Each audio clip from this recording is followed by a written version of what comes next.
આજે ભરૂચ લોકસભા સંસદીય ક્ષેત્રમાં ભરૂચ ખાતે અમારી જનસભા હતી, જન આશીર્વાદ યાત્રા હતી. દરમિયાન ભરૂચ સંસદીય ક્ષેત્રના 7 વિધાનસભાઓમાં રેલી સ્વરૂપે મોટી સંખ્યામાં લોકો જોડાયા હતા.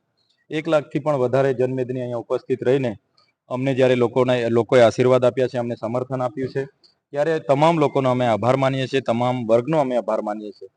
ખાસ કરીને આમ આદમી પાર્ટીના મુખ્યમંત્રી, પંજાબ સરકારના ભગવત માન સાહેબ, ગુજરાત પ્રદેશ અધ્યક્ષ શક્તિસિંહ ગોહિલ સાહેબ અને કોંગ્રેસ સમિતિ, આમ આદમી પાર્ટી સમિતિના તમામ પદાધિકારીઓનો આભાર માનીએ કે જેમની મહેનતથી આજે આ કાર્યક્રમ સફળ થયો છે.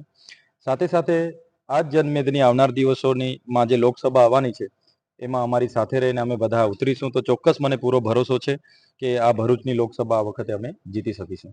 ચેતરભાઈ, આજની જે જન સેવા યાત્રા હતી તેની પહેલા પણ સુલેમાન પટેલ અને સંદીપભાઈએ પણ ફોર્મ ભરવાની વાત કરી, તો શું કહેશો? એ તો કોંગ્રેસના નેતા છે.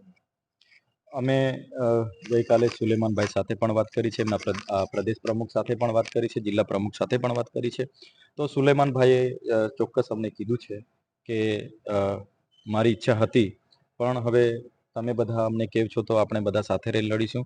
મને પૂરો વિશ્વાસ છે કે હું બધાને વિશ્વાસમાં લઈને એમનો પણ માન સન્માન જળવાય એ રીતના અમે બધા સાથે બેસીશું અને આ લોકસભાનું પ્લાનિંગ કરીશું અને સાથે લડીશું અને જીતીને સ્વર્ગીય હેમંત પટેલ સાહેબને શ્રદ્ધાંજલિ આપીશું એવું મને પૂરો વિશ્વાસ છે. આજની જે જનસભા જનમેદની હતી તેનાથી આપને શું લાગે છે?